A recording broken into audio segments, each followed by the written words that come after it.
Добро утро, Сузе, уште еднаш. Немавме можност да се видиме пред емисијата. Мило ми е вака што сме заедно ова утро, овој петок 13.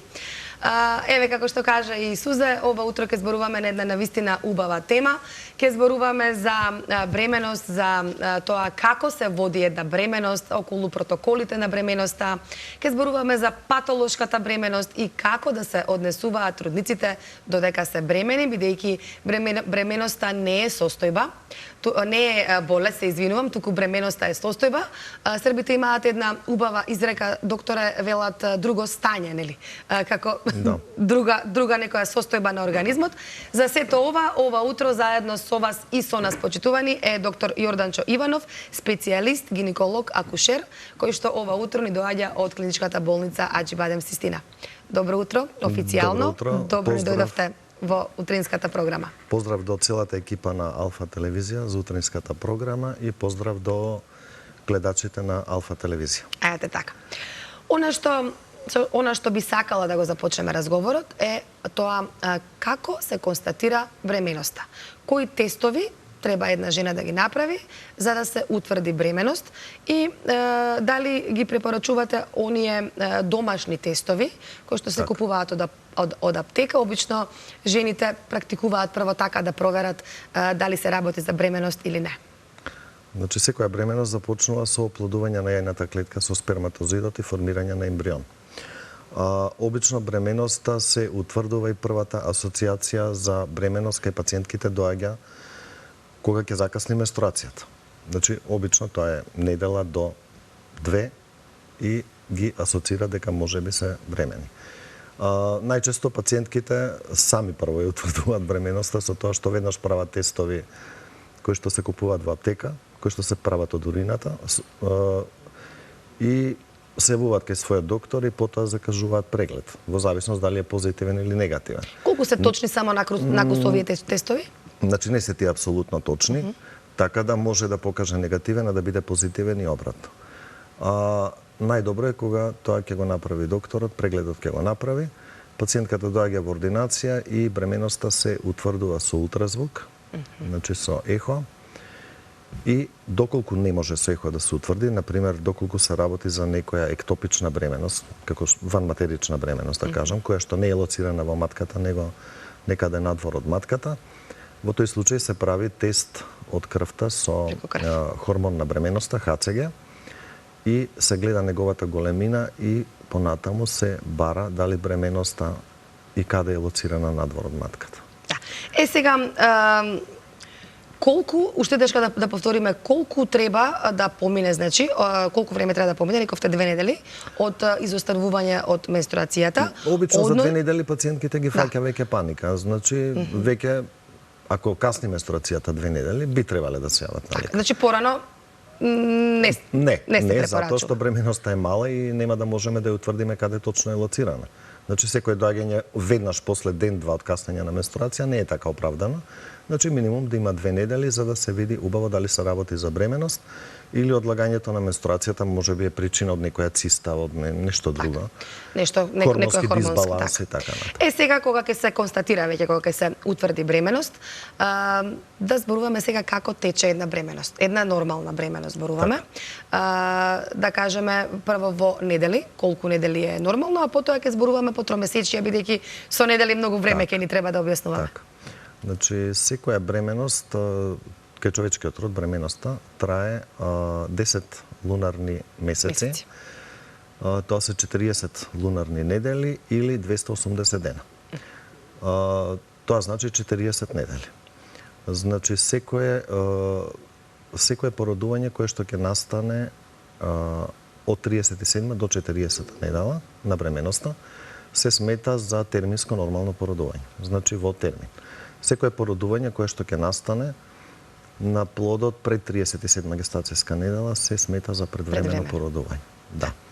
Значи, најдобро е бременоста да трае нормално од 37 до 40 недела и да настане потоа породување, бидејќи тогаш плодот е најзрел и нема никакви компликации по плодот и по дишењето. Или народски, како што си кажуваме ние, кога се влезе во 9-тиот месец од бременоста, веќе нема опасност, нели? Нема опасност за по плодот. плодот. Најбезбедно е. Така е. Секое породување пред 37 недела може да направи проблеми кај плодот, почнувајќи од респираторниот систем со респираторен дистрес синдром, понатаму незрелост на другите органи на мозокот и така натаму, значи може да даде компликации понатаму во животот. Тоа е сега, докторе, друга тема, нели, за разговор, тоа не е нашата тема, да, педиатриска.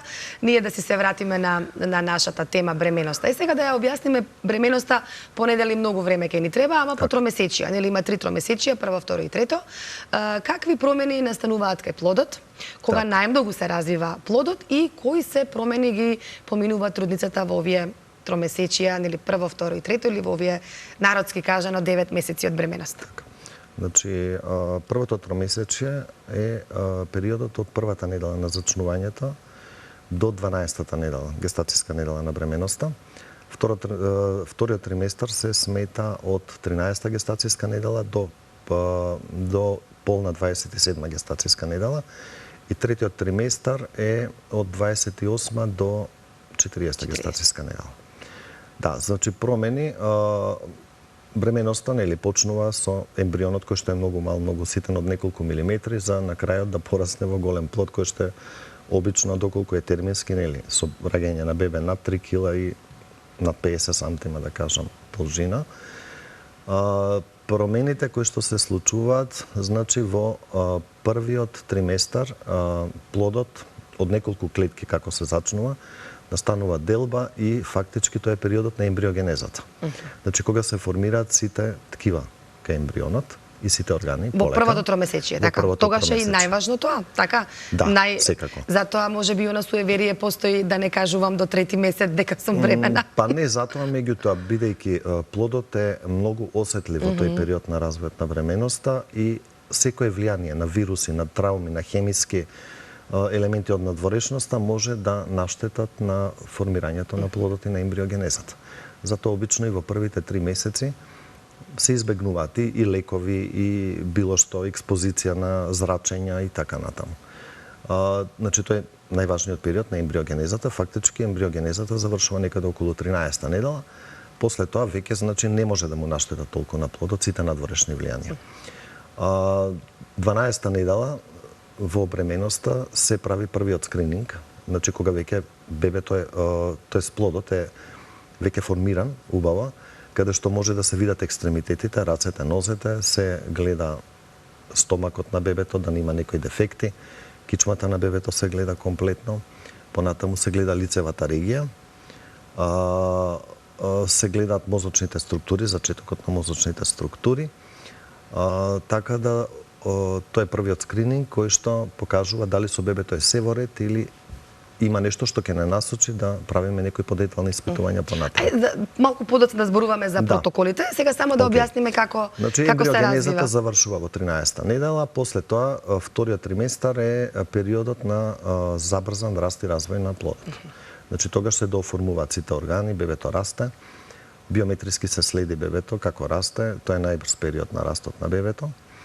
И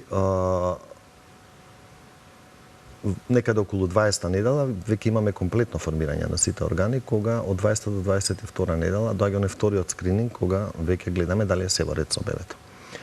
Во овој период на бременоста, во вториот триместар, исто така се следи состојбата на мајката малце поинтензивно, бидејќи многу од болестите кои што мајката може би ги имала претходно, некои хронични болести, или се јавуваат во текот на бременоста, се јавуваат во овој период.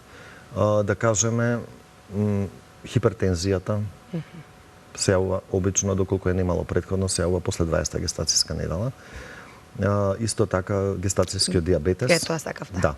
Гестацијскиот диабетес и други болести. Значи, покрај интензивното следење на плодот со ултразвук, на секој преглед ние со пациентката разговараме, земаме детална анамнеза, правиме физикален преглед и доколку е потребно, нели, правиме дополнителни испитувања, како што се тестот на оптеретување со гликоза, доколку е пациентката оптеретена дека може да развие гестацијски диабет.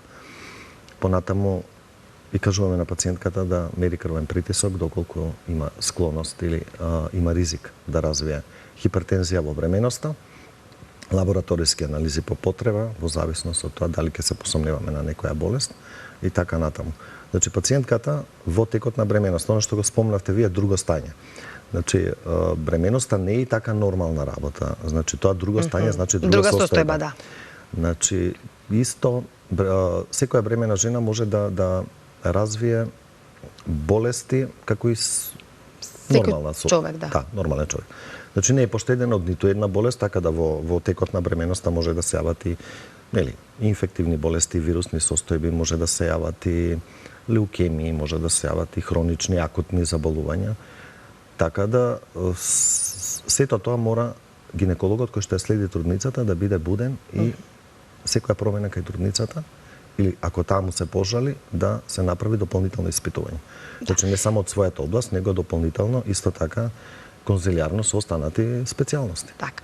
И последното тромесечие, кога плодот веќе станува бебе, нели веќе 2,5, 3,5 кила. Така. Значи од 28-та недела, значи преживувањето доколку плодот се породи после 28 недела, веќе во светски рамки кај нас е доста големо. Така да плодот е веќе и способен до некаде за самостоен живот, ако мора да се породи. Секако ние го чекаме последниот термин за раѓање, доколку немаме никакви компликации, за да биде позрел и поздрав.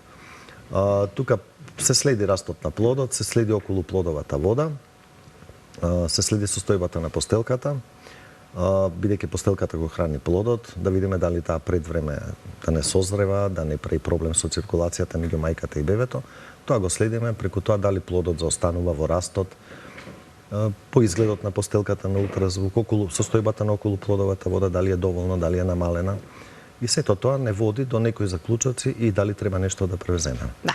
Сега вие малку спомнавте и тука околу прегледите, ама сепак еве вака во кратки црти да кажеме една бременост, кои се протоколи треба, значи да ги испочитува бремената жена, трудницата, мајката, од првата до 40-та недела. Така.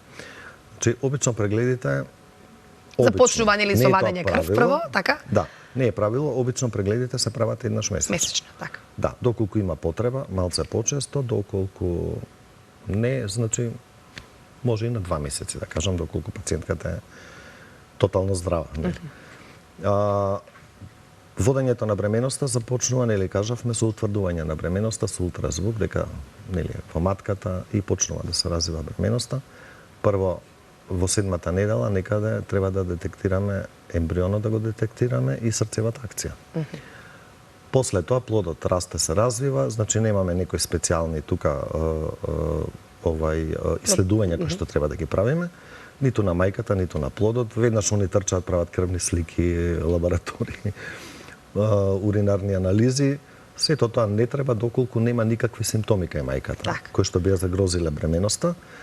И некаде околу 12-та недела се прави првиот ултразвучен скрининг, каде што кажав и претходно, значи се гледаат веќе екстремитетите, се гледа стомачето, се гледаат рбетот, се гледаат лицевите структури, мозокот и доколку нешто приметиме тука, значи понатаму се сугерира на пациентката да се направат дополнителни исследувања. Доколку се работи за нешто што не насочува на некоја хромозомска аномалија или органска аномалија кај плодот. Во 12-та недела, значи во првиот триместар, исто така се зимаат и брисевите. Микробиолошки. Претходно, доколку пациентката има земено пред бременост, ние можеме да постапиме со лекување во текот на првиот триместар. Меѓутоа се земаат во 12-та недела, затоа што рековме до 12-та гледаме да избегнуваме да даваме било какви лекови. Во 12-та недела веќе, од која ќе се земат, ако има потреба, ако има некоја специфична инфекција која што влијае на бременоста и на плодот, можеме да дадеме и терапија. И тука се земаат брисевите, понатаму бременоста се следи до 20-та недела, растот на плодот се следи околу плодовата вода, лоцирањето на постелката каде ќе биде. И во 20 до 22 гестацијска недела се прави оној комплетен скрининг на органите и на срцето, да. бидејќи срцето и големите крвни садови претходно не можат убаво да се видат. 20-та недела веќе до 22-та се гледаат убаво и доколку има некакви дефекти или аномалии се приметуваат тогаш и се налагаат дополнителни прегледи и третмани. Понатаму, значи, 24-та недела од бременоста некаде се прави оној тестот со оптеретување со гликоза, да се за мајката, така. Да, да се одвои популацијата која што е склона на развивање на гестацијски диабетес и доколку се примети некоја аномалија во тестот, се советува на пациентката да речеме од една обична диета до инсулинска терапија доколку имаме пореметување. Доколку се покаже дека е позитивен тестот, се прави и исследување на хемоглобин А1C, да се види наназад 3 месеци како бил регулиран шеќерот во крвта. 27-8 недела, пациентките кои што се РХ негативни, или претходно докторот во анамнезата и во текот на водењето на бременоста мора да ја праша секоја пациентка дали знае која крвна група, ако не знае да се направи крвна група. Значи 27-8 недела се прави тестот, индиректен Кумсов тест, да се види дали трудницата е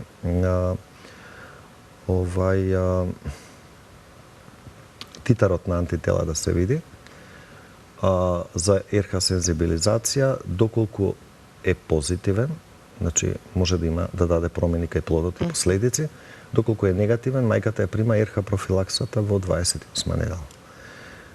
Тука некаде во тој период од 24 до 28 се сугерира на трудниците, значи да почнат интензивно да го мерат и крвниот притисок, затоа што тие може да не приметат, а крвниот притисок да порасне. И потоа да дојде пациентката со неколку недели нерегулиран притисок, кој што може да даде последици по растот на плодот, може да дојде до одлепување на постелката и така натаму. Значи, треба да го запишуваат притисокот во текот на денот, неколку пати измерено, и да се консултираат со доктора дали има потреба од некаква терапија, дали има потреба од некаква интервенција. Значи, обично се толерира притисок до 130 со 90. Веќе притисокот над 130 со 90 треба да се третира. Во зависност и каков бил пред бременоста. Ако бил низок, значи и при помали вредности веќе треба да сметаме дека притисокот е качен кај трудницата. Тие се тие болести што се следат и состојби кај трудницата и кај плодот. Да, протоколи. И потоа, значи, биометриски се следи плодот до раѓањето, до крајот на бременоста.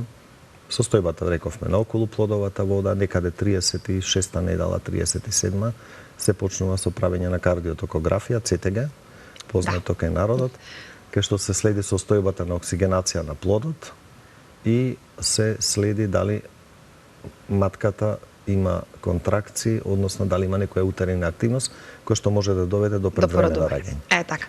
Во интерес на времето имаме уште некои 2 минути за овој разговор. Само да ми кажете патолошка бременост кога настанува и може би дали сте повеќе за природно породување или царски рез, кога се индиции за царски рез. Бидејќи беше изминативе години многу популарно тоа царски рез, мислам дека кај трудниците. Сега каква е таа, да кажам, состојба околу породувањето? Ајде сега прво за таа состојба ќе кажеме да не истече времето. Значи, дали ќе биде спонтано породувањето или ќе биде царски рез, зависи од многу фактори. Значи, доколку една жена има тесна карлица, пример, еден мал пример, и таа инсистира на нормално раѓање, не може да се породи нормално, така. Значи, постојат и состојби патолошки во текот на бременоста кои што изискуваат брзо решавање на раѓањето. Да речеме, доколку имаме нагло качување на крвен притисок или абрупција на плодот или крварење во бременоста, тука ние не прашуваме, значи породувањето ќе оди веднаш со царски, бидејќи итно раѓањето. Значи, сето тоа зависи од желбата на пациентката и од околностите, дали е возможно да се направи нормално раѓање. Значи, ние кај нас во болницата сите пациентки ги прашуваме прво како сакаат да се породат. Има пациентки кои што априори доаѓаат и кажуваат, јас не ќе ни да помислам нормално раѓање, сакам царски. Инаку јас, кога би споредил, мислам дека побезбедно е раѓањето со царски рез, затоа што најмала е шансата за повреда на плодот и на мајката. Значи, при природно раѓање можни се некои компликации кои што понатаму би имале последици и по трудницата и по новороденото. Да. И сосема многу кусо само патолошка бременост кога станува збор? Значи, спомнав јас предходно дека трудниците не се земени од било какви болести во текот на бременоста. Секоја болест може да се јави во бременоста, меѓутоа исто така нели може бременоста да започне со некоја претходна болест која што имала трудницата, како што е хипертензија пред бременост, понатаму дијабетес и така натаму. Значи, тие се најчесто патолошките состојби кои што преска ги спомнавме, покачен крвен притисок, понатаму гестацијски дијабет, хормонски пореметувања, например со тироидната жлезда, каде што мајката во текот на бременоста мора да прима субституција, значи не може да се остави без субституција доколку има една хипотиреоза. Од други од ендокрините заболувања, гестацијскиот дијабетец, рековме. Во главном се тие. Да. Добро. Докторе, тука ни е веќе времето, мораме полека да го завршуваме разговорот. Широка тема на вистина. Имав уште неколку прашања да ви поставам, меѓутоа ќе оставиме за следна прилика. Да, ви благодарам за гостувањето.